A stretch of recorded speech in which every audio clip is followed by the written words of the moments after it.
during practice, but would always win the battle. Benoit said he understood where Tyrann Mathieu was coming from in the Super Bowl because he was, quote, talking big cash to Tom Brady, and it caught up to him because Brady scored on him and let him know. The former Patriot also said Brady's trash talk, quote, gives me chills thinking about it because it reminds me of Michael Jordan in his documentary. So, Shannon, are you buying the comparison to MJ? No, I'm not buying the document. That comparison, Skip. You know, Mike was Mike.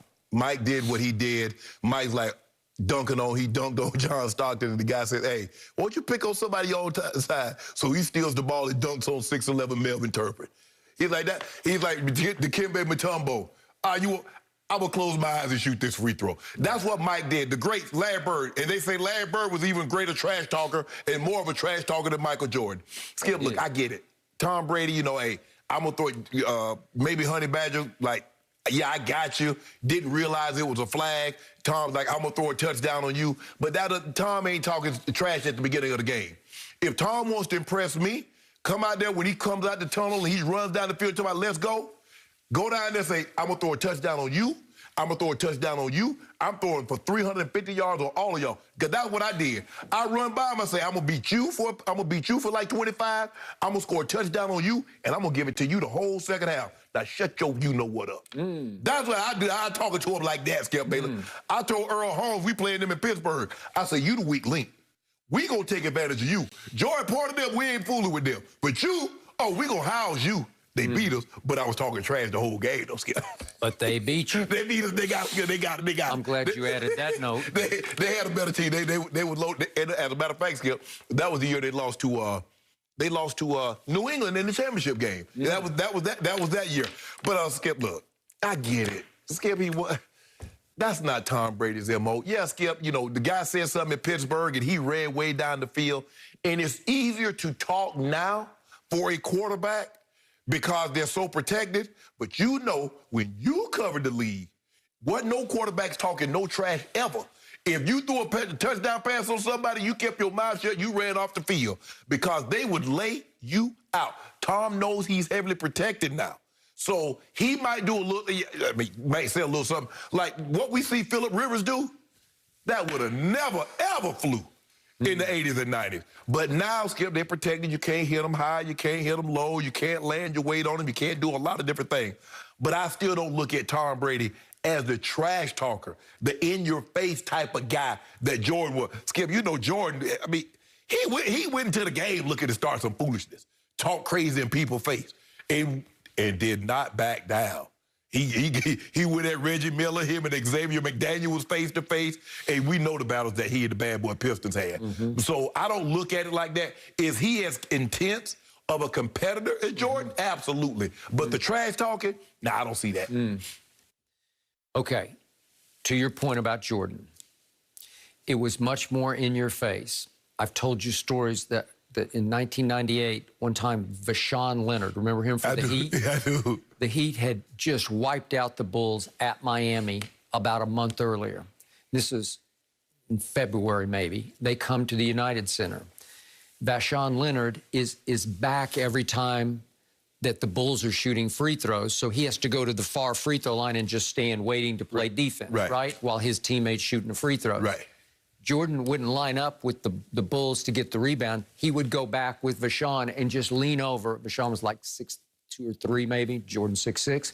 He would lean over the whole time the free throws are shot and just talk in his ear, like tell him, you ain't, you know what, because Vashawn Leonard had made the mistake after the wipeout game that they wiped out the Bulls in Miami of talking about, we knew we could do this and that and the other, and it was over. Right. And I think Jordan scored 50-ish that night. It's just classic, but he did this a lot. Well, kind of like the back-to-back they had against the Bullets at the time with LeBradford Smith scored 37. And LeBradford didn't even say anything. That was the media hyping up. Jordan went for 36 and a half against him the next game. Okay, I got it. It's more out front. It's more visible. But I still think you are underestimating Psycho Tom. He's got this crazed alter ego in there that can go over the edge if you trash talk him first. He's not going to initiate the way you initiate. Right, or Jordan initiated. Yes, and so did Larry Bird. Yeah. In fact, Mark Aguirre used to tell me when I was covering the Mavericks, nobody could trash talk like Larry Bird, because he would try to belittle you into, like, just cut your legs out from Skip, under he told insults. Skip, he told the coach, he said, don't put no white guy on me. That's disrespectful to my talent. He said he could be black, he could be Asian, he could be yellow, but don't put the white guy. That's disrespectful to me. It's the truth. Ugh. Some of the stories I could tell that won't work on television, I have to keep to myself. But I loved what Kyle Van Noy said, because in practice, it could get very heated. And he talked about when Gronk, it looked like he was going to be traded, and then he's back at practice, and he's still a Patriot. And all of a sudden, Brady and Gronk are just lighting up the defense, and they're giving it to him verbally as well as physically. Right. And as he said, you know, they were talking big trash to us, and we couldn't say bleep back to him because it was like, you guys are beating our ass and letting us know about it. Well, that guy's in there, that Tom Brady. So you don't want to provoke him if you can help it. And he's saying it gave me chills watching the Super Bowl, because I didn't think of Jordan sitting in his locker before the game with the baseball bat and a cigar. You know, and he's just like squeezing the sawdust out of the baseball bat, thinking about what he's going to do to somebody who made the mistake of saying something about him when the ball's tipped up. And sometimes, and I don't know. Look, I think Brady's trash talk on the field, Skip, is in retaliation when you trash talk to him. So you're like, correct. Like the guy from Pittsburgh, Skip. Remember, he said, "Oh, I'm gonna have me a pick, and we gonna do this against Brady." Well, he guaranteed they would win, and it was during the undefeated year at Foxborough. Pittsburgh will win, I guarantee. It. Flea flicker like the first play of the game, and then Brady racing down the field and all in the guy's face. Okay, so what happened on the play in question? Well, it first happened that there was a tipped interception that Honey Badger came up with.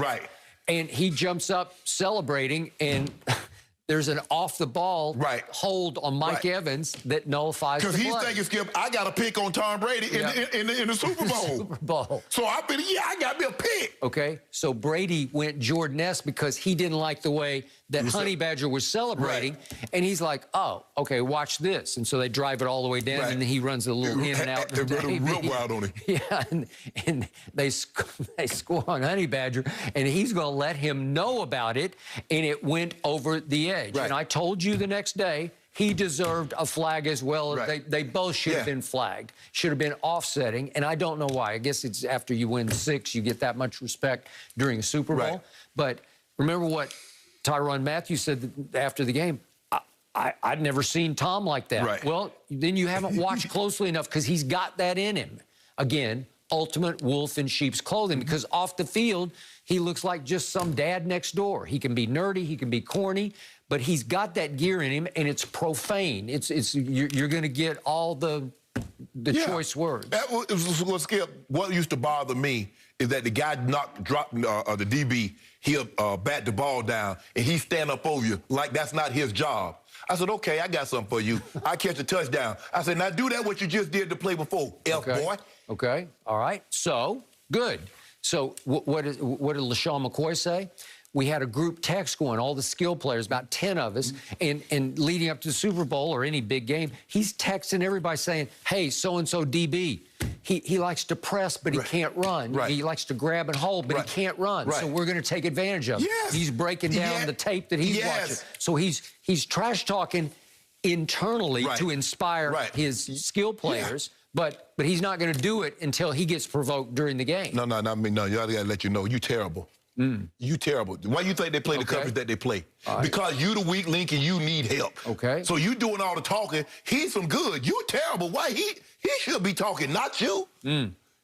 Well, I still say Honey Badger pushed the wrong button, and he paid for it because he who laughs last laughs loudest. Skip, here's the thing, though, but Honey Badger didn't know there was a penalty. Skip, I got to think about it. If you catch a touchdown in the Super Bowl, your immediate reaction is to celebrate. Now, we've seen guys catch touchdowns, and all of a sudden there's a flag. You're like, oh, man, I done did this nice dance. I done had my celebration. So Honey Badger like, I picked Tom Brady. I'm going to tell my kids, my grandkids, I got to pick on Tom Brady in the Super Bowl. And so Tom didn't like Tom, like, what you celebrating for? You don't see that flag? Hey, Honey Badger. And then he's like, okay, hey, AB, go run that whip right on him. I still say Tom Brady has one screw loose in a good way that you don't give him credit for. He's got that one psycho Tom screw. Well, Skip, he got the best team, and he protected.